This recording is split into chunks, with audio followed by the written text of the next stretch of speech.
Salut, c'est Hugo, j'espère que vous allez bien. Les vacances d'été, le coronavirus qui pourrait ne jamais disparaître, la polémique sur les vaccins, la situation en Inde ou encore GTA V est gratuit. Installez-vous, c'est parti pour un nouveau résumé de l'actualité du jour. Et on commence avec le Premier ministre Édouard Philippe qui a fait des annonces concernant le tourisme et les vacances d'été. Déjà, première grosse information qu'on attendait depuis longtemps, les Français pourront partir en vacances en France au mois de juillet et au mois d'août, et ce n'importe où, en métropole et dans les départements d'outre-mer, donc la Guadeloupe, la Réunion ou encore la Martinique par exemple. Édouard Philippe a précisé qu'il était possible à partir de maintenant de réserver ses vacances d'été en France et que si jamais au final vous ne pouvez plus partir à cause d'une nouvelle vague de Covid-19, eh bien vous serez remboursé à 100%, une chose garantie par le gouvernement aujourd'hui. Je vous mets davantage d'informations dans la description. Deuxième information majeure à retenir du discours, le gouvernement veut bien rouvrir les cafés et les restaurants à partir du 2 juin dans les départements verts. Attention, cela dit, cela n'est pas une annonce définitive et la date officielle sera fixée dans la semaine du 25 mai. La dernière information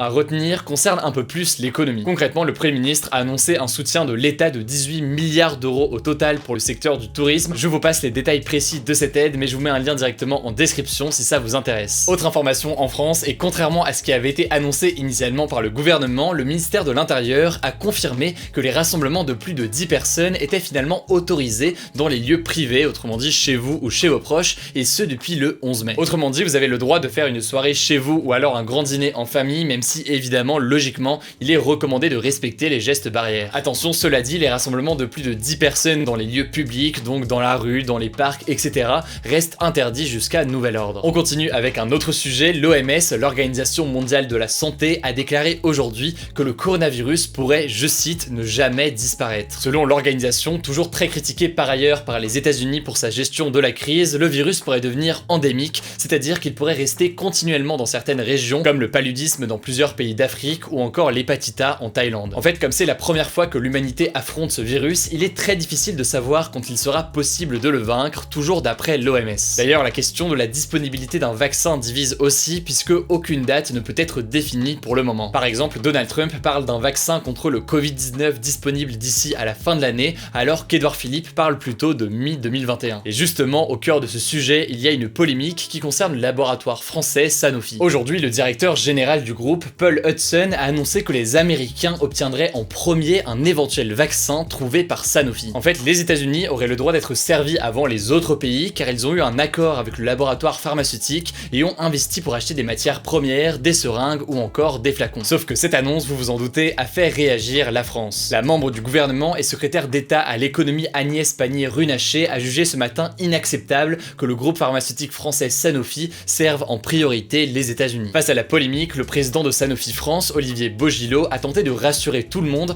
en déclarant que si Sanofi découvrait un médicament ou un vaccin, il serait accessible à tout le monde et mis à disposition des patients français. Cela dit par contre, et c'est un élément très important, pour l'obtenir en même temps que les Américains, il a demandé à l'Union européenne de se montrer aussi efficace que les États-Unis pour financer le développement de son vaccin. D'après lui, la somme versée par les Américains s'élève déjà à plusieurs centaines de millions d'euros. On verra du coup comment réagissent les États européens à cette déclaration. On vous tient au courant dans les jours à venir. Le bilan quotidien en France apparaît actuellement à l'écran. Vous pouvez faire pause si jamais c'est un élément qui vous intéresse. Et puis si jamais vous voulez plus d'informations, je vous mets un lien directement en description. Avant de passer au point à l'étranger, je voudrais vous parler du télétravail qui pourrait être généralisé même au-delà du confinement. Le réseau social Twitter a annoncé que l'entreprise allait autoriser ses salariés à travailler à la maison définitivement. En gros, si vous êtes salarié chez Twitter, vous allez pouvoir travailler autant que vous le souhaitez depuis chez vous, et ce même après la crise actuelle. Twitter a aussi précisé que les bureaux de l'entreprise resteraient fermés jusqu'en septembre, alors que de leur côté, Google et Facebook ne rouvriront pas leurs bureaux avant 2021. En tout cas, ce qui est sûr, c'est que le confinement semble avoir créé des nouvelles habitudes,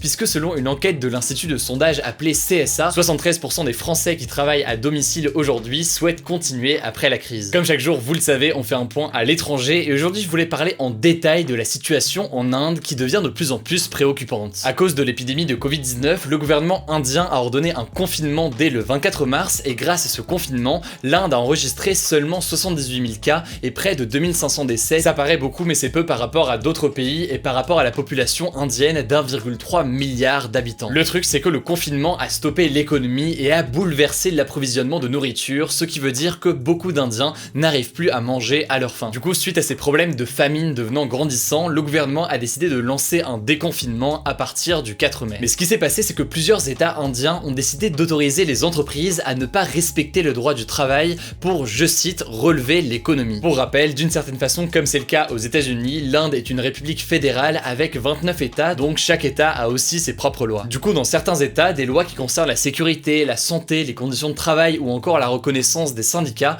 vont tout simplement disparaître pendant 3 ans. La conséquence, c'est quoi? Eh bien, les employeurs indiens peuvent faire travailler leurs salariés jusqu'à 72 heures par semaine sans que ce soit illégal. Pour vous donner une idée, la durée maximale de travail en France a été portée à 60 heures par semaine dans certains secteurs le temps de la crise. Évidemment, cette suspension de loi a provoqué l'indignation de la population qui a peur que les entreprises profitent de la crise pour imposer une sorte d'esclavage moderne. Bref, il se passe beaucoup de choses actuellement en Inde et promis, on vous tient au courant dans les jours à venir dès qu'on a du nouveau. Comme chaque jour, on termine avec une note positive. Aujourd'hui, c'est une actualité qui va faire plaisir aux amateurs de jeux vidéo, mais qui est intéressante pour tout le monde au-delà de ça. GTA V est disponible en téléchargement gratuitement sur l'Epic Game Store pour tous les joueurs de PC. L'offre débute aujourd'hui et devrait durer jusqu'au 21 mai. Personnellement, je vais évidemment en profiter, mais au-delà de ça, plus sérieusement, c'est intéressant d'un point de vue économique. Epic Games, c'est un géant du jeu vidéo et c'est notamment l'éditeur de Fortnite. Le truc, c'est que Fortnite est un petit peu en perte de vitesse et du coup, pour se renouveler, l'éditeur développe son Epic Game Store, son propre magasin en ligne de jeux disponibles en téléchargement pour PC. Avec GTA V offert uniquement sur son magasin en ligne, Epic Games veut évidemment concurrencer des plateformes concurrentes, la plus connue étant Steam. Bref, du coup, c'est un immense coup de communication dans un marché de jeux vidéo en pleine évolution. Si jamais l'offre vous intéresse, en tout cas, je vous mets le lien directement en description. Hier, je vous ai demandé si jamais vous étiez favorable à la loi Avia adoptée à l'Assemblée nationale. Vous avez été près de 50 000 à voter et une immense majorité à être opposée à cette loi. Le débat du jour, c'est donc le suivant. Êtes-vous favorable au fait de privilégier le travail à domicile plutôt qu'au bureau après la crise? Vous le savez, pour participer au débat, une fiche apparaît en haut à droite avec un sondage sur lequel vous pouvez voter. Et puis au-delà de ça, vous pouvez développer avec vos arguments et témoigner directement dans les commentaires. J'irai lire tout ça. Écoutez, je crois que j'ai tout dit. N'hésitez pas à vous abonner évidemment, si c'est pas encore le cas. Surtout, prenez soin de vous et de vos proches. On se dit à demain pour un nouveau point quotidien.